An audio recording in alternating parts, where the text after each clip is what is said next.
Okay, let's get into this. Have you ever wondered why the development of a single, long-dormant mine in, well, a pretty unstable part of West Africa could be the key to redefining who sets the price for one of the world's most vital We're commodities? talking about iron ore, of course. Exactly. The backbone of steel, of all our infrastructure. And this story is just a fantastic example of economic strategy meeting a whole lot of geopolitical patience. It really is. We're looking at a strategic move by China, the world's biggest iron ore consumer, that's been decades in the making. And it's all designed to break a global pricing monopoly. A system that's been historically controlled by Australia, priced in US dollars, and benchmarked by this external index. Right. So today we're going to connect the dots for you. We'll look at this recent, really high-stakes standoff between China and its biggest Australian supplier, BHP. And we'll show you exactly how this massive 3 billion-ton iron ore project in Guinea called Samandou gave them the leverage they needed to, well, to pull it off. Let's start with the power imbalance because it's kind of astounding when you think about it. It is. China imports over 1 billion tons of iron ore a year. That's more than 70% of the entire world's imports. And over half of that comes from one place. Australia. So logically, as the biggest customer by far, you'd think China would have a huge say in the price. You'd think so. But for decades, they've been what's called a price taker. They just had to accept the price they were given. How is that system locked in so tightly? Well, it was really three things working together. First, everything had to be priced in US dollars. Second, everyone used this benchmark called the Platt Index. And third, all the important trading happened on offshore spot markets. So it was a system completely controlled by the suppliers, like Australia. Completely. The price was basically discovered and set outside of China's jurisdiction. They had almost no control. And you have to understand, this wasn't just an annoyance for them. This was hurting their industry badly. The profit margins were just staggering. Oh, absolutely. The average cost to mine a ton of iron ore is, what, just over $20? Yeah, around there. And the selling price has often been over $100 a ton. I mean, that is a massive markup. And that squeezed the Chinese steel mills so hard that sometimes their profit margins for an entire year would drop to less than 1%. It wasn't just business then. It became an issue of, I guess, national economic security for them. For sure. And that brings us to the standoff in October. Things really came to a head in August of 2025 during a big negotiation between a major Chinese group and the Australian giant, BHP. And China came in with some pretty bold demands this time. Very bold. Two non-negotiables, really. They wanted to settle transactions in their own currency, the Yuan, and they wanted to lock in the spot price at $80 a ton. And what did BHP say? BHP stuck to the old system. They insisted on US dollars, and get this, they were actually pushing for a price increase up to almost $120. So they were miles apart, a guaranteed stalemate. Totally. So after the talks failed, China played its trump card. At the end of September, they just suspended all purchases of BHP iron ore priced in US dollars. And that didn't just mean new contracts. No, this was the critical part. It applied to everything. Shipments already on the water, even vessels that were literally pulling up to the docks to unload. Unless the deal was settled in yuan, it was off. I mean, can you imagine that scene? We know there were 12 of these massive BHP ships carrying hundreds of millions of dollars worth of ore, just forced to anchor offshore. Just sitting there, unable to unload.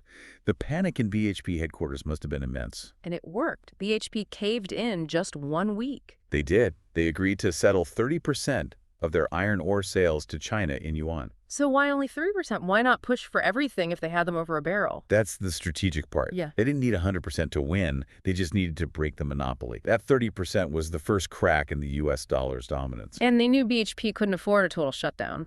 Not even close. BHP was looking at $30 billion in direct annual losses. And maybe even more importantly, the state of Western Australia gets about 40% of its revenue from iron ore. They were facing a $16 billion hole in their budget. So BHP had to compromise. But what gave China the confidence, the actual backbone, to make a threat like that? They must have had a credible plan B. They did. And that plan B is Samandou in Guinea. The supermine. Exactly. This is the strategic asset that changed the whole game. Its reserves are confirmed at 3 billion tons of incredibly high-grade ore, way above the global average, So it's not just more ore, it's better ore, a premium product. which makes the threat to switch suppliers much more powerful. But this deposit was found back in the 1990s. Why did it just sit there for so long? Why was it only paper value? It was a combination of being incredibly remote and, frankly, Guinea's history of political risk. Hmm. Military coups, corruption. Yeah. It was just too unstable for anyone to risk the kind of massive investment that was needed. And the ownership history is wild. It reads like a geopolitical thriller. It really does. Rio Tinto had it first. Then BHP tried to buy Rio Tinto for almost $150 billion back in 2007, partly to get their hands on Samandou. That failed. Then what happened?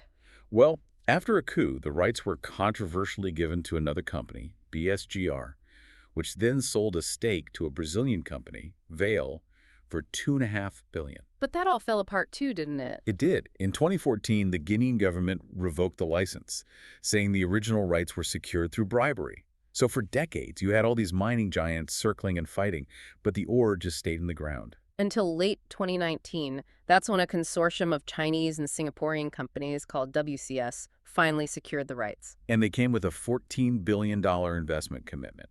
That was the signal that things were finally serious. But the real hurdle wasn't the mining itself, was it? It was something much more basic. It was logistics, pure and simple. How do you get 3 billion tons of ore from the remote interior to a port? Right, because the old colonial-era railway was long gone. It was worse than gone. By the year 2000, people had literally dismantled it. They'd sold off the tracks, the sleepers, the bridges, everything for scrap metal. Yeah. They had to start from absolute zero. So this new consortium, they had to build not just a mine, but a country's worth of infrastructure. That's the scale of it. Yeah. A brand new 650-kilometer railway, the Trans-Guinea Railway, all the way to a brand new deepwater port at Morabaya. And the price tag for just the infrastructure. Over $20 billion. It's a joint project between WCS and Rio Tinto, who still control some adjacent blocks. This is nation-building stuff. Okay, so here's the payoff. This is what connects it all back to that standoff in October. Right now, as we're talking, that infrastructure is pretty much done. It is.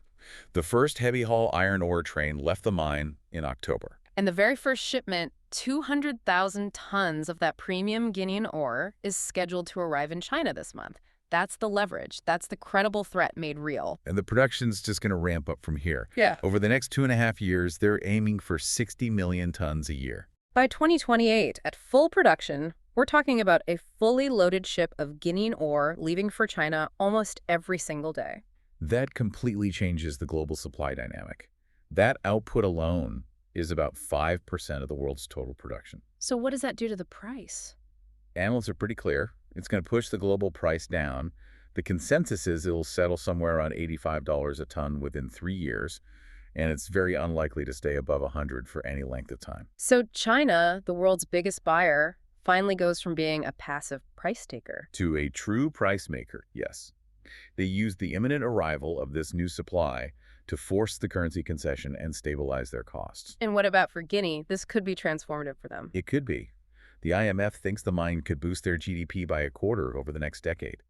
They've even hired the Rothschild Group to help manage the revenue, hoping to make it like oil in the Middle East. While trying to avoid the famous resource curse, I assume.